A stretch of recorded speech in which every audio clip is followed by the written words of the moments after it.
अच्छा, बहुत सारा भ्रम तो ये टेलीविजन के नाटकों ने फैला दिया है। अब टेलीविजन में जितने नाटक आते हैं वो सब दिखाते हैं कि जो श्री कृष्ण हैं वो नारायण के अंश से प्रकट है, जबकि वास्तविकता बिल्कुल विपरीत है। नारायण अंश है, श्री कृष्ण अंशी हैं। श्री कृष्ण से, श्री कृष्ण के अंश से नारायण का प्रागट्य है। तभी ध्रुवदास जी कह रहे हैं, अगम निगम की कौन चलावे, महाविष्णु के मन नहीं आवे। अरे महाप्रभु सुधा निधि में कहते हैं कि कमला कोटि काम्यैक पादाम्भोज भ्राजन नखेन्दुत छवि लव विभवा काप्य गम्या किशोरी। कोटि कोटि लक्ष्मियां जिन श्री राधा के चरण कमल के रस वैभव की लालसा लगाए रखती हैं, कोटि कोटि लक्ष्मियां। महादेव राधा कृपा कटाक्ष में कहते हैं, अनंत कोटि विष्णु लोक नम्र पद्मजार्चिते हिमाद्रिजा पुलोमजा विरंचिजा वरप्रदे अपार सिद्धि वृद्धि दिग्ध सत्पदांगुली नखे कदा करिष्यसि हमाम कृपा कटाक्ष भाजनम कदा करिष्यसि हमाम कृपा कटाक्ष भाजनम। अनंत कोटि विष्णु लोक नम्र पद्मजार्चिते हिमाद्रिजा पुलोमजा विरंचिजा वरप्रदे, जो इन तीनों को वर प्रदान करने वाली हैं। अपार सिद्धि वृद्धि दिग्ध सब पदांगुली नखे कदा करिष्यसि हमाम कृपा कटाक्ष भाजनम। कोटि ब्रह्म नूपुर अवतारा, ऐसा वृंदावन के रसिक संत कहते हैं। प्रिया जी जब नव निकुंज में यत्र तत्र रमण करती हैं तो श्री चरणों में जो नूपुर बंधे हैं उनकी नूपुर की झनकार से अनेक अनेक नाद ब्रह्म उत्पन्न होते हैं, होते रहते हैं। कोटि ब्रह्म नूपुर अवतारा, ऐसा श्री प्रिया जी का अद्भुत विपुल वैभव है। उनके प्रेम का ऐसा ऐश्वर्य है, उनके स्वरूप का ऐसा ऐश्वर्य है कि अनंत अनंत विष्णु लोक कहते हैं नम्र पद्मजार्चिते, उनके चरण कमलों की नतशिर होकर आराधना करते हैं। आपका और मेरा उपास्य तत्व वो है। अब बताइए वहां पर कौन सा व्रत, कौन सा उपवास और कौन सी विधि? केवल निकुंज की लीला को और अपने उपास्य के स्वरूप को ठीक प्रकार से न समझ पाने के कारण ये विचार भ्रम उत्पन्न होता है। तो ध्रुवदास जी उस भ्रम का निवारण कर रहे हैं। भाई समझ लीजिए आपका मेरा उपास्य तत्व तो कौन सा है, हम किस कृष्ण की आराधना करते हैं, हम कौन से कृष्ण की आराधना कर रहे हैं। यहाँ के रसिक संत तो कहते हैं कि एक कृष्ण है वो तो माखन भी चुराते हैं, धेनुकासुर का वध भी करते हैं, पर कहते कुंज के आंगन आवत नाई, लेकिन हम तो निकुंज बिहारी का भजन करते हैं, जो एक क्षण के लिए भी श्री प्रिया जी के चारों चरणों को छोड़कर इधर उधर नहीं जाते। कुंज वीथीम उपासते, इन्हीं कुंज गलियों के जो उपासक हैं। दूरे सृष्टि आदि वार्ता, जिन श्री कृष्ण ने सृष्टि आदि की वार्ता को दूर कर दिया है। दूरे सृष्टि आदि वार्ता न कलयति मनांग नारदादीन स्वभक्ता न श्रीदामादि सुहृद न मिलती हरति स्नेह वृद्धिम स्वपितृ किंतु प्रेमैक सीमां परम रस सुधा सिंधु सारैर गाधाम श्री राधामेव जानन मधुपद्र निशम कुंज वीथीम उपासते, कुंज वीथीम उपासते। तो जो एक टकचकोर की भांति श्री प्रियाजू के मुख चंद्र का पान करते हैं, भ्रमर की भांति उनके हृदय कमल पर मंडराते रहते हैं, हम तो उन रसिक शेखर रसघन मोहन मूर्ति, उन मयूर पिच्छधारी, उन महामधुर परम मधुर, उन अनंत अनंत कंदर्प दर्प हर, उन रसिक शेखर श्याम सुंदर का भजन करते हैं। इसीलिए तो भाई गोस्वामी जी ने कहा है, जाने बिन नहीं होई प्रतीति, बिनु प्रतीति हो ही नहीं प्रीति, प्रीति बिना नहीं भगति दृढ़ाई, जिमि खगपति जल पे चिकना। ऐसा नहीं है कि केवल कोरी भाव भावना नहीं डालते हम तुलसी दल, हमको तुलसी जी से बैर थोड़ी है, हमको कोई एकादशी से विरोध थोड़ी है। कारण है कि आपका मेरा जो उपास्य तत्व है, आपका मेरा जो आराध्य स्वरूप है, वहां पर इसकी कोई आवश्यकता नहीं है। वहां पर केवल एक ही बात की आवश्यकता है, प्रीत की सच्चाई सो काम है। पूर्व में मैंने आपको बताया था जब एकादशी की चर्चा हुई, तो भाई जो वैष्णव हैं, जो वैष्णव हैं जो श्रीमन नारायण को परम तत्व मानकर उनका भजन करते हैं, उन भक्तों के लिए एकादशी कृत कार्य है, उनको अवश्य करना चाहिए, उनके लिए वो परम धर्म है। पर जब बात श्री कृष्ण की इस महामधुर लीला की हो, जब बात प्रिया प्रीतम की इस लीला की हो, तो भाई यहाँ तो कोई संबंध बैठता नहीं, कोई संबंध बैठता नहीं यहाँ तो ऐसा नहीं कि हम कोई कोरी भाव भावना में बहकर कोई बात कहते हैं। रसिकों ने जो कहा है उसके मूल में कोई कारण है, मौलिक कारण है और कारण सुस्पष्ट है। बस रसिकों के संग में बैठकर उस कारण को जानकर अपने इष्ट स्वरूप की प्रतीति प्राप्त करने का प्रयास करना चाहिए। एक रंग रुचि एक रस अद्भुत नित्य विहार, एक रंग रुचि एक रस अद्भुत नित्य विहार, जहाँ किशोरी लाडली करी लाल उरहार, जहाँ किशोरी लाडली करी लाल उरहार। निस दिन तो पहरे रहे रूप की मनि उजियार, निस दिन तो पहरे रहे रूप की मनि उजियार, तारस में लटकी छके रहत अधिक रस सार, तारस में लटकी छके रहत अधिक रस सार। एक रंग रुचि एक रस अद्भुत नित्य विहार। जब जब एक शब्द आता है तो मुझे स्मरण आ जाती वो बात मैंने आपसे कहा था कि मन का सुख क्या है। मन की एकाग्रता ही मन का सुख है। जिस घड़ी मन एकाग्र होता है, संसार के विषय में भी एक क्षण के लिए मन एकाग्र हो जाता है और वहां पर सुख मिलता है।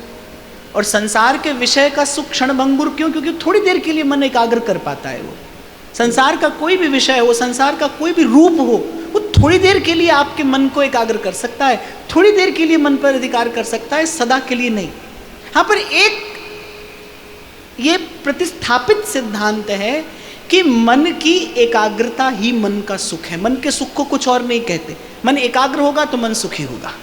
मन एक ठौर पे लगा होगा सुख पाएगा। एक से अनेक ठौर पर लगेगा तो कहे कौन सच उपायो। एक ठौर पर लगे तो सुख पाए। अब एक ठौर कोई ऐसी ढूंढी जाए जो स्वयं एक रस हो। कोई एक ठौर ऐसी मिले ना कि जहाँ पर आज भी सुख हो, कल भी सुख हो और जहाँ पर सदा सदा के लिए सुख हो। संसार में देखो कोई ठौर ऐसी नहीं है यहाँ पर आज भी सुख हो, कल भी सुख हो और सदा सुख हो। अब संसार में तो खबर नहीं आज है और अभी होगा कि नहीं होगा। आज है और कल होगा कि नहीं होगा। कल था कि नहीं था खबर नहीं, कल होगा कि नहीं होगा खबर नहीं। और यहाँ तो न तो सुख लेने वाले की खबर है वो रहेगा कि नहीं, न देने वाले की खबर है कि रहेगा कि नहीं। तो यहाँ तो किसी बात की कोई खबर नहीं। सब अस्थिर है, सब क्षणभंगुर है और पल पल सरक रहा है संसार। संसृति इति संसारः, पल पल सरक रहा है संसार। आप देखो नदी बहती है, जो जल आपने अभी देख लिया अब वो लौट कर नहीं आएगा, अब कोई और धारा आ रही है। बस ऐसा ही संसार है, अनादिकाल से ऐसे ही चला आ रहा है, धारा बह रही है और अनंत अनंत जीव इसी माया के प्रवाह में बहते चले जा रहे हैं, बहते चले जा रहे हैं। तो यहाँ तो सुख सदा रहता नहीं भाई, हाथ आता ही नहीं। संसार में सुख का भ्रम है। आप समझ लीजिए परछाई है, दिखती तो है पर हाथ नहीं आती। अब परछाई को आप देख सकते हैं लेकिन पकड़ नहीं सकते। अरे दूसरे की क्या अपनी परछाई हाथ नहीं आती, किसी की तो क्या हाथ आवेगी। तो संसार में क्या है, सुख की परछाई है, छाया है, छाया सुख है। यहाँ पर दिखाई तो पड़ता है पर हाथ नहीं आता। तो श्री ठाकुर जी कह रहे जो वृंदावन है ना, एक रंग रुचि एक रस अद्भुत नित्य विहार। इस नित्य विहार की अद्भुतता क्या है? एक रंग है, एक रुचि है, एक रस है। इसकी एक रसता अखंड है। जहां किशोरी लाडली करी लाल उरहार। अच्छा, एक रस अखंड तो ब्रह्म सुख भी होता है, समाधि का सुख भी एक रस होता है, वो अखंड रहता है। पर इस रस की विशेषता क्या है कि ये अखंड भी है और अनंत भी है, अनंत भी है। जब जब देखो तेरो मुख प्यारी, तब तब नयो नयो लागे, तब तब नयो नयो लागे। स्वामी हरिदास जी महाराज तो कह रहे, बोले अब ही और, फिर अब ही और, फिर अब ही और है, अब कुछ और, अब कुछ और अब कुछ और फिर वो जो कुछ और है वो घटना बढ़ना नहीं है, सब प्रतिक्षण वर्धमानम। लाल तृषा को सिंधु है, प्रिया उदधि सुकुमार, पिबत पिवावत एक रस, नेक न मानत हार। जब ये एक रंग रुचि एक रस की बात आती है ना, तो एक बार एक साधक ने एक रसिक संत से पूछा। ध्रुवदास जी श्रृंगार शत में कहते हैं, एक कुंज एक सेज, एक पट ओढ़े बैठे, एक एक बीरी दो खंड खंड खाते हैं। अच्छा, सहचरियां भी बड़ी निपुण हैं, बड़ी प्रवीण हैं। वो जो शिव श्री प्रिया जी के सन्मुख बीरी निवेदन करती हैं, तो थाल में एक ही बीरी सजाती हैं, दो नहीं रखती हैं, एक ही बीरी सजाती हैं। प्रिया जी भोग लगाती हैं और जो प्रसाद है, उगार है, वो श्री लाल जी को निवेदन करती हैं, प्रेम से प्रदान करती हैं। तो कह रहे एक ही बीरी दो खंड खंड खाते हैं। तो एक साधक ने एक संत से पूछा, एक रसिक संत थे, बोले महाराज जी बात कुछ समझ नहीं आई, एक कुंज एक सेज एक पट ओढ़े बैठे। उसके मन में कुछ संशय उपस्थित हुआ, प्रियालाल के रूप को लेकर, इस लीला को लेकर उसके मन में एक संशय उपस्थित हुआ। तो संत ने कहा ठीक है, कभी उत्तर देंगे। तो जा रहे थे श्री राधा वल्लभ जी का दर्शन करने, मंगल आरती का दर्शन करने जा रहे थे, जाड़े के दिन थे। तो मंदिर के बाहर 4-5 बरस का एक बालक और उसकी बहन होगी शायद, वो मंदिर के बाहर सीढ़ी पर बैठे थे, एक कंबल उड़ा हुआ था दोनों ने, और बालक के हाथ में कोई वस्तु थी। वो स्वयं खाता था, अपनी बहन को खिलाता था, फिर बहन खाती थी, वही वस्तु अपने भाई को खिलाती थी। संत ने कहा देखो, इनको देखकर कैसा अनुभव होता है।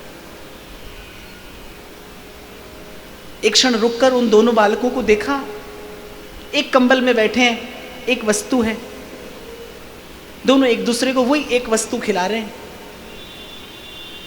एक क्षण के लिए देखा तो बोले महाराज बड़ा लाड़ आ रहा है इन दोनों को देखकर। बोले बस यही तुम्हारे प्रश्न का उत्तर है। ऐसे ही एक कुंज एक सेज एक पट ओढ़े बैठे और एक एक बीरी दो खंड खंड खाते हैं, और इनकी इस लीला को देखकर सहचरियों के हृदय में लाड़ उमड़ता है, प्रेम उमड़ता है। उसके मन में कोई अन्यथा भाव आया होगा, कोई अन्यथा विचार आया होगा। संभव है आप और मैं भाई कलुषित मन बुद्धि वाले जीव हैं, अस्मद आदि जीवों को तो वैसे इस चर्चा का कोई अधिकार भी नहीं है। ये तो रसिकों की कृपा है, वृंदावन धाम की कृपा है। आप और मैं श्री जी के रूप रस की चर्चा यहाँ पर करने के लिए बैठे हैं, इनकी वाणी का बल लेकर, आश्रय लेकर। पर संत ने उत्तर दिया, देखो जैसे इनको देखकर मन में लाड़ उमड़ रहा है ना, इनके इस निर्मल विशुद्ध इस निश्चल प्रेम को देखकर हृदय में प्रेम उमड़ आया, नेत्रों में अश्रु बिंदु टपक पड़े। ऐसे ही सहचरियां जब प्रियालाल की उस निष्कलुष लीला का दर्शन करती हैं, उस विशुद्ध प्रेम लीला का दर्शन करती हैं, तो उनके हृदय में वो लाड़ की, प्रेम की, वात्सल्य की, सहचरियों के हृदय में प्रियालाल के लिए वात्सल्य है, स्नेह है, स्निग्ध स्नेह है। तैल धारावत वो स्नेह की धारा प्रियालाल पर वर्षण होती है। ध्रुवदास जी तो कहते हैं प्रियालाल के प्रेम से भी सहज सरस जो है वो सहचरियों का हृदय है।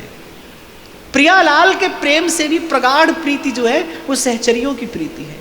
प्रथम सखियन की कृपा मनाऊं, तब यारस को किनका पाऊं। ऐसी निपुणा, ऐसी कुशला प्रियाजू की सहचरियां हैं, और क्यों ना हो स्वयं च सकला कलासु कुशली कृता न कदा। महाप्रभु कह रहे एक एक सहचरी को प्रिया जी ने कुशल बनाया है।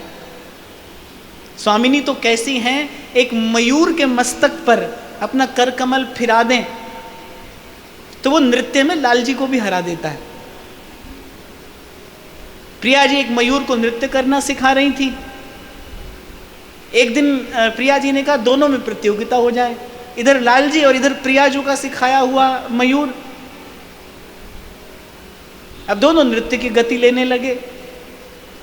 ललिता जी जो थी उनको न्याय करना था, और प्राय करके ये न्याय करने का काम ललिता जू ही करती हैं। न्याय परो ललिता जू के आगे, उनको न्याय करना था।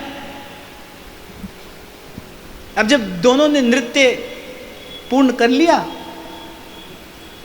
तो ललिता जू ने कहा कि प्यारे, नृत्य तो आपने वो प्रियाजू से सीखे है और यहाँ मयूर को प्रियाजू ने सिखाए हुए हैं, पर आज तो ये मयूर ने एक फिरकैया आपसे अधिक ली है, तो मयूर जीतो। अब सहचरियों की कुशलता क्या है, इसका दर्शन होता है इस लीला में। कहते श्री लाल जी का मुख थोड़ा उदास हो गया, और सहचरियां जानती हैं कि प्रिया जी कुछ भी देख सकती हैं, लेकिन श्री लाल जी का म्लान मुख नहीं देख सकती। जैसे ही श्री लाल जी का मुख म्लान हुआ, प्रिया जी ये भी भूल गई कि निकुंज में कितनी सहचरियां यहाँ पर बैठी हैं और इस लीला का दर्शन कर रही हैं। सब भूलकर लाल जी का वो म्लान मुख जैसे ही प्रियाजू ने देखा, सब भूलकर दौड़ कर गई और श्री लाल जी को हृदय से लगा लिया। ललिता जी ने कहा बस इसीलिए हमने ये निर्णय दिया था, इसीलिए हमने ये निर्णय दिया था। ऐसी निपुण, ऐसी कुशल प्रियाजू की सहचरियां हैं। केवल एक ही भाव से सहचरी बनी, और वह श्री जी का सुख।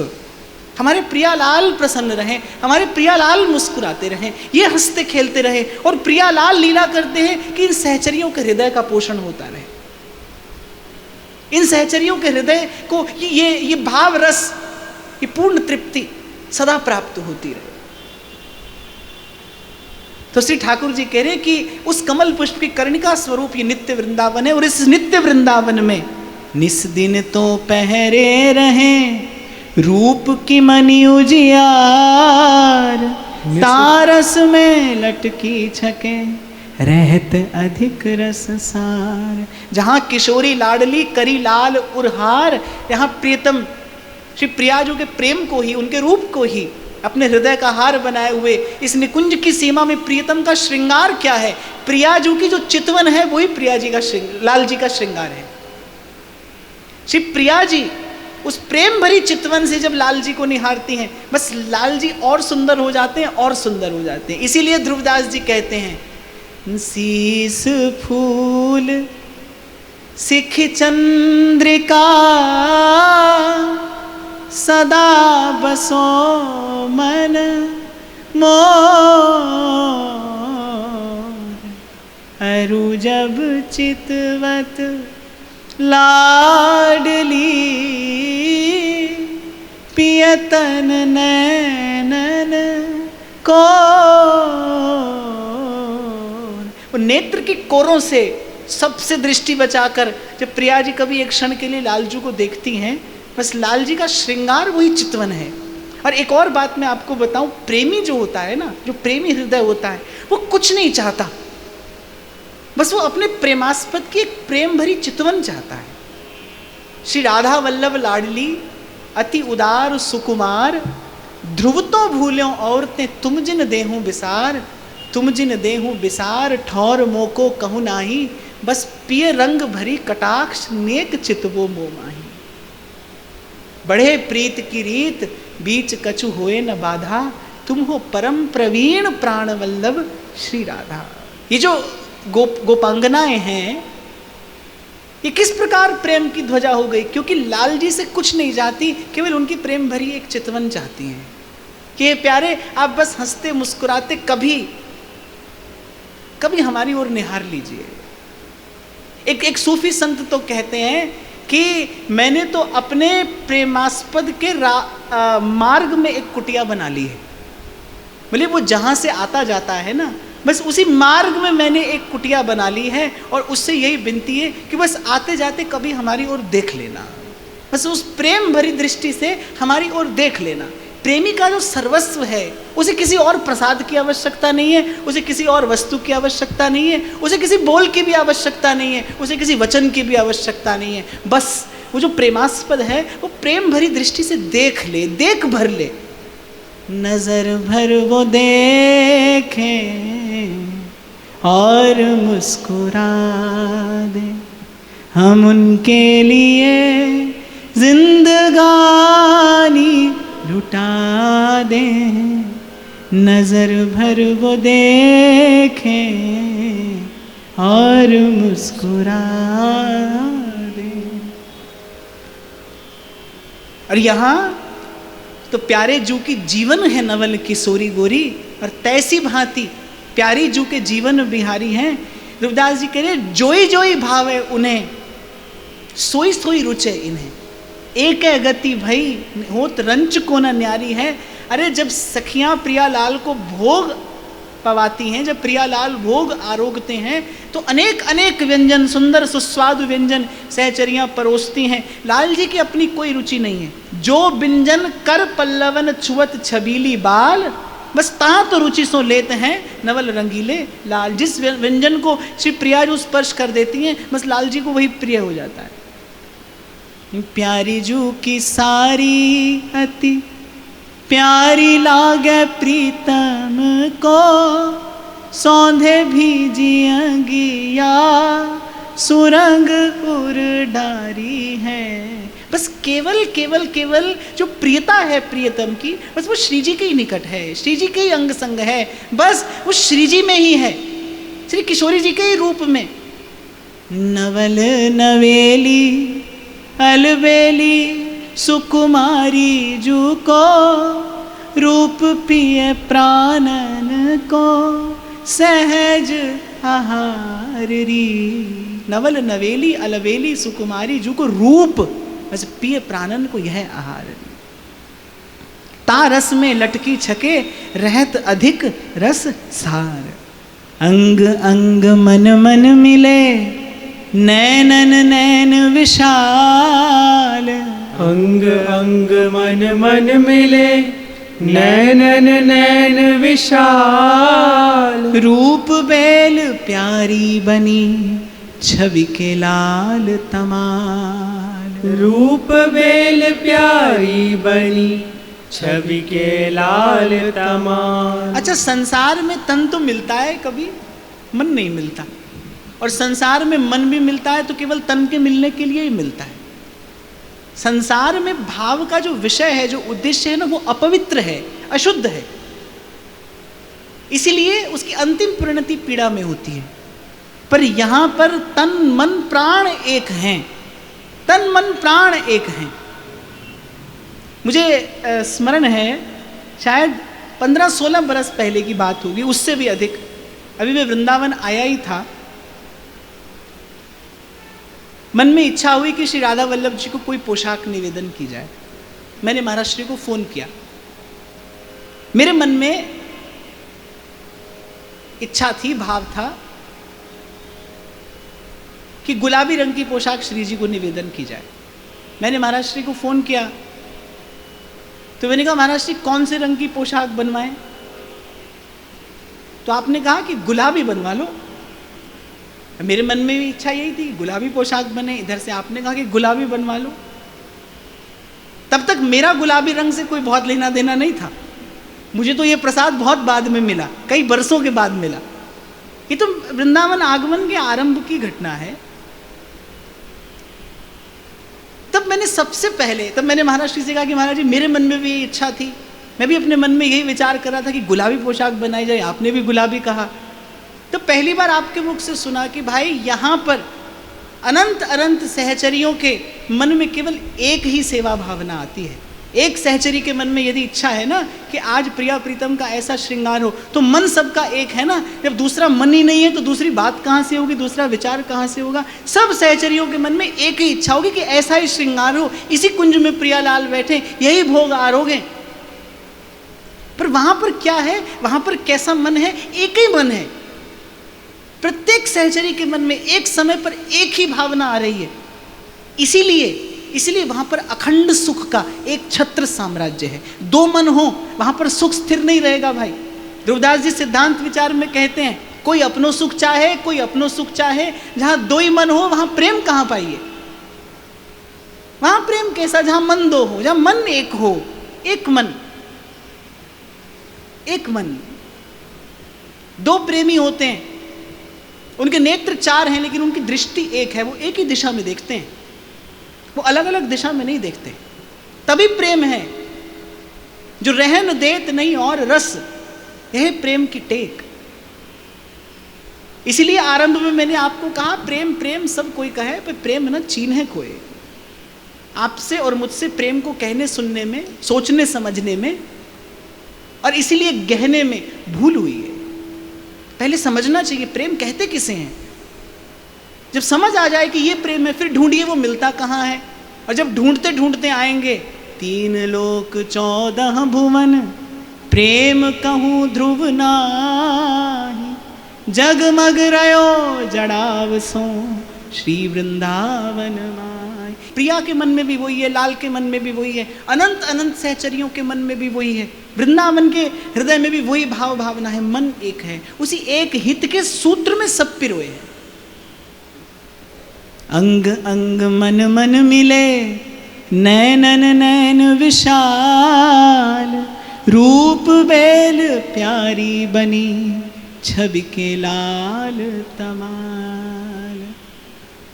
रूप प्रिया जी का बढ़ता है, छवि छटा लाल जी की निखरती है। तुम लालन संग मुदित बिराजो, मोहे करो मुख चंद्र चकोरी। ये दर्शन आपको अन्यत्र नहीं होगा। लालन पर बरसो सुख में हा। सखी कहती है कि आप लाल जी पर सुख रस की वर्षा करिए, आप वर्षा वहां करेंगी, भीगेगा मेरा हृदय। लालन पर बरसो सुख में हा, दीजो मोहने रस बोरी, ये अभिलाष लड़ती मोरी। जोरी दूलहु दुल्हनी, मोहन मोहिनी आही। जोरी दूलहु दुल्हनी, मोहन मोहिनी आही। परत न अंतर निमिष को, जीवत रूप ही चाही। परम न अंतर निमिष को, जीवत रूप ही चाही। महामधुर रस माधुरी, नव नव वैस किशोर। महामधुर रस माधुरी, नव नव वैस किशोर। अद्भुत रस में मगन रहे, नहीं जानत निशि भोर। अद्भुत रस में मगन रहे, नहीं जानत निशि भोर। नव किशोरता माधुरी, सब गुण लीने संग। नव किशोरता माधुरी, सब गुण लीने संग। युगल चरण सेवत रहे, रंगी प्रेम के रंग। युगल चरण सेवत रहे, रंगी प्रेम के रंग। नित्य लाडली लाल दो, नित वृंदावन धाम।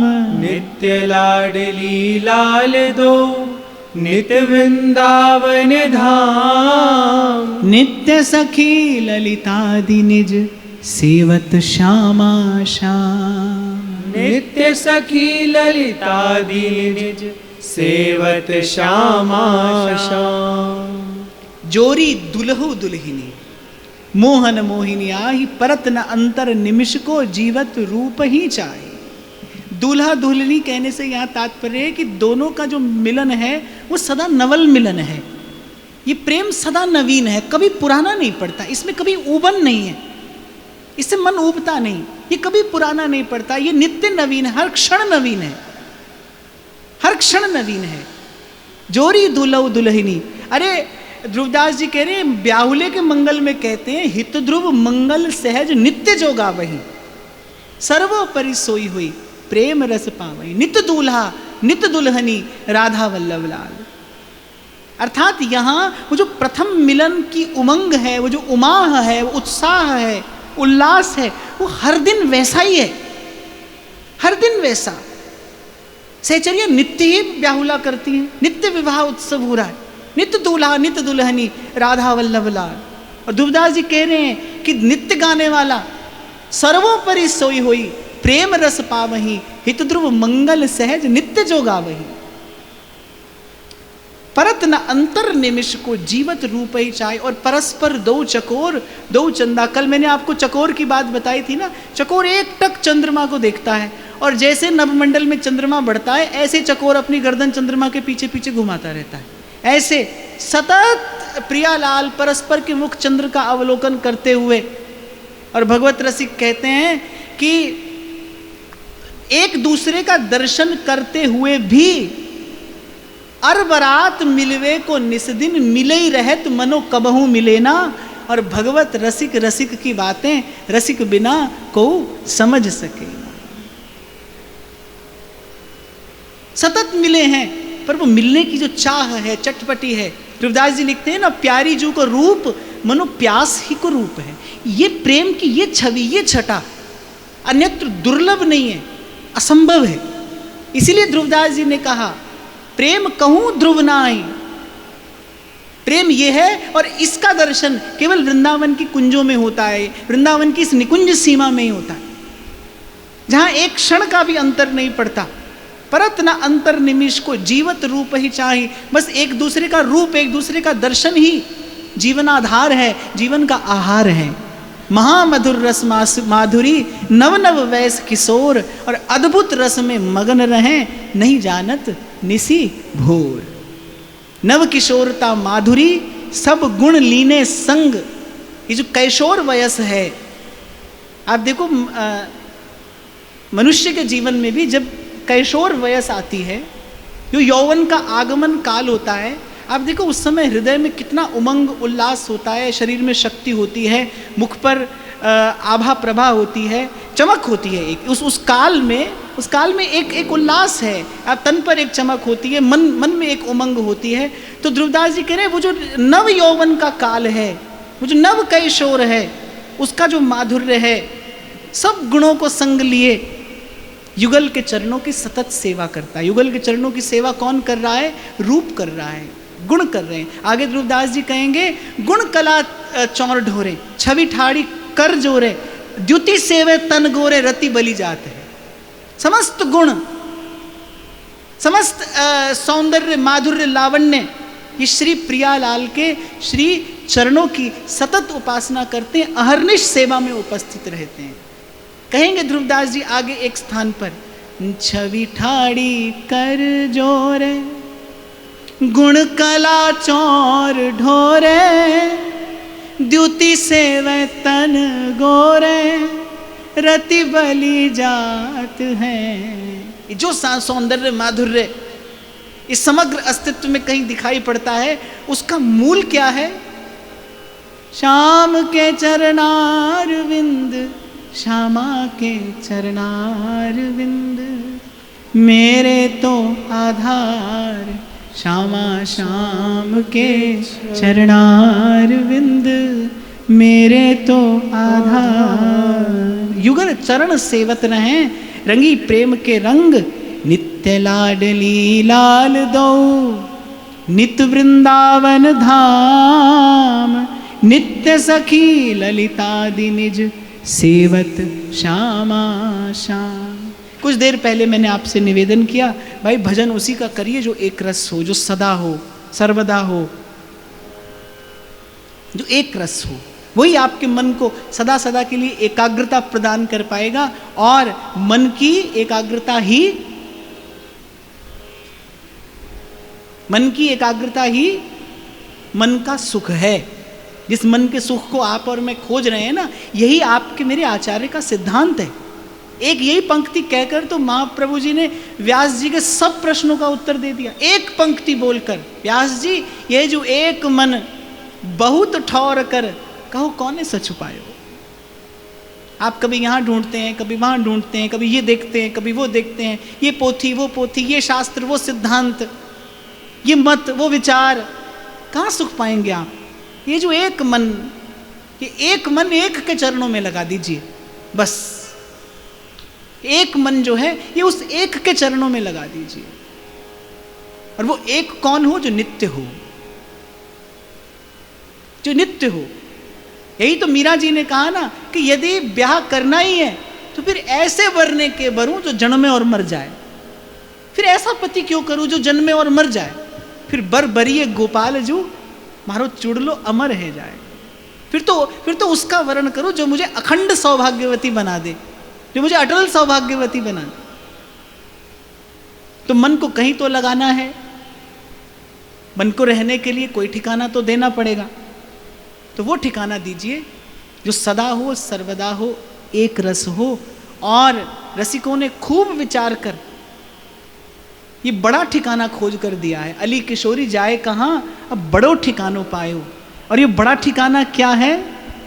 नित्य लाडली लाल दो नित वृंदावन धाम। नित्य लाडली लाल दो नित वृंदावन धाम। नित्य सखी ललिता दिनिज सेवत श्यामा श्याम। नित्य सखी ललिता दिनिज सेवत श्यामा श्याम। और बहुत कुछ समझ न आए तो बस राधा वल्लभ लाल के सन्मुख जाकर इतना ही कहना है, मेरो राधा वल्लभ लाल ओ लाल, मन रखियो अपने चरणन में, मन रखियो अपने चरणन में। मेरो गुरु हरिवंश दयाल ओ दयाल, मन रखियो अपने चरणन में, मन रखियो अपने चरणन में। आज की ये वार्ता श्री जी के चरणों में निवेदन करते हैं। लाडली लाल की बलिहारी लेते हुए महाराज श्री को प्रणाम। आप सबके हृदय स्थित प्रभु को नमन।